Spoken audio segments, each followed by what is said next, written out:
Eu disse ao embaixador que o governo brasileiro quer prontas explicações formais por escrito sobre os fatos revelados na reportagem. O que eu afirmo é, se confirmados os fatos, isto revelará uma violação inaceitável e inadmissível à nossa soberania. E algo que agravaria ainda mais a situação. A violação da soberania não pode acontecer sob nenhum pretexto. Mesmo para investigação de atos ilícitos. Agora, quando a violação da soberania com interceptação de dados se dá não para investigar ilícitos, mas para uma dimensão política, uma dimensão empresarial, do ponto de vista valorativo, a situação fica, sem sombra de dúvida, piorada. Isso foi expresso ao governo norte-americano. Nos disseram textualmente que não faziam interceptações para finalidades políticas ou econômicas de favorecimento de empresas americanas. Nós confrontamos com aquilo que é revelado pela imprensa brasileira em relação a situações de interceptação que, em tese, teriam corrido da diplomacia brasileira.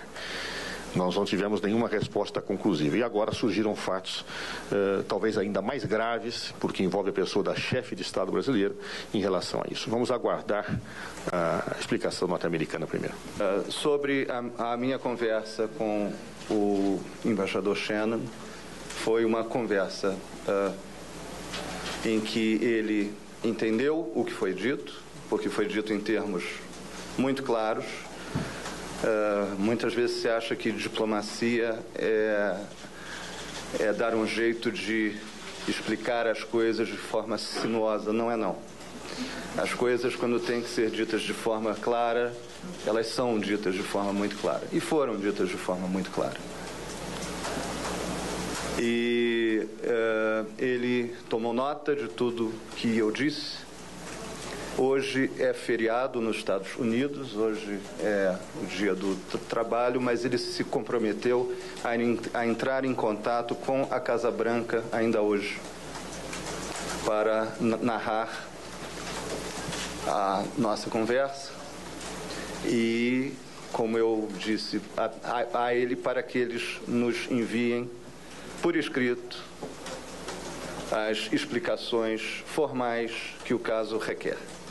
Temos que ter uma regulamentação internacional que proíba, uma governança internacional que proíba a exposição do cidadão e dos governos a escutas, a violação dos seus dados, da sua privacidade, aos ataques cibernéticos, enfim, a toda uma agenda de medidas que podem e devem ser tomadas na área internacional para regulamentar o uso, por exemplo, da internet. Mas não é uma regulamentação para cercear direitos, ao contrário, é uma regulamentação para proteger direitos. Entendemos que seria correto que nós fizéssemos um acordo, um protocolo, a figura jurídica não vem ao caso, mas que fixasse termos muito claros do respeito a esta relação. Em primeiro lugar, deixando claro que interceptação de dados e comunicações só pode ser feita em território brasileiro com ordem judicial. E respeitado o princípio da presunção da inocência. Ou seja, não é admissível, mesmo que fosse no plano de metadados, a captação de informações sem ordem judicial, porque já se qualificaria aí uma violação à Constituição brasileira. Então propusemos, em pé de igualdade, que se diante de atos ilícitos, diante de indícios que existissem práticas criminosas, o governo norte-americano pretendesse obter informações do governo, de situações de dados gerados em território nacional, ele poderia solicitar, dentro de um protocolo estabelecido, informações aos nossos tribunais, ou pediria aos nossos tribunais, um acesso a essas informações. E os nossos tribunais, então, com autonomia, decidiriam sobre esta quebra de sigilo.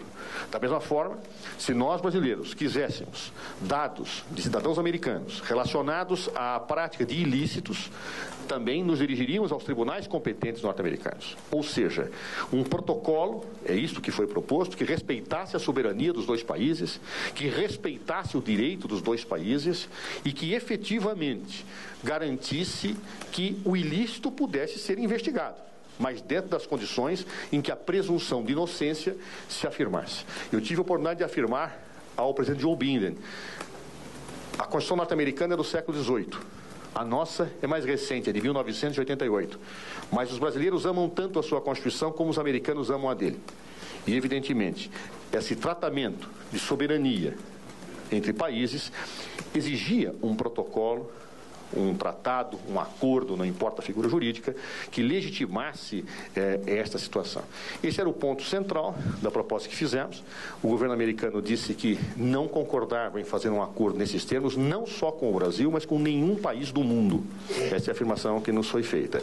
E que estavam dispostos a dialogar sobre questões pontuais que pudessem melhorar o entendimento entre Brasil e Estados Unidos.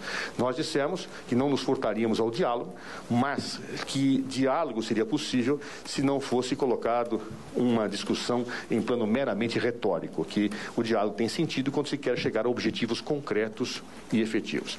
Este foi o resultado da reunião que tive a oportunidade de fazer, não só com o chefe do Departamento de Justiça, o Attorney General, Eric Holden, mas como também com o vice-presidente da República dos Estados Unidos da América.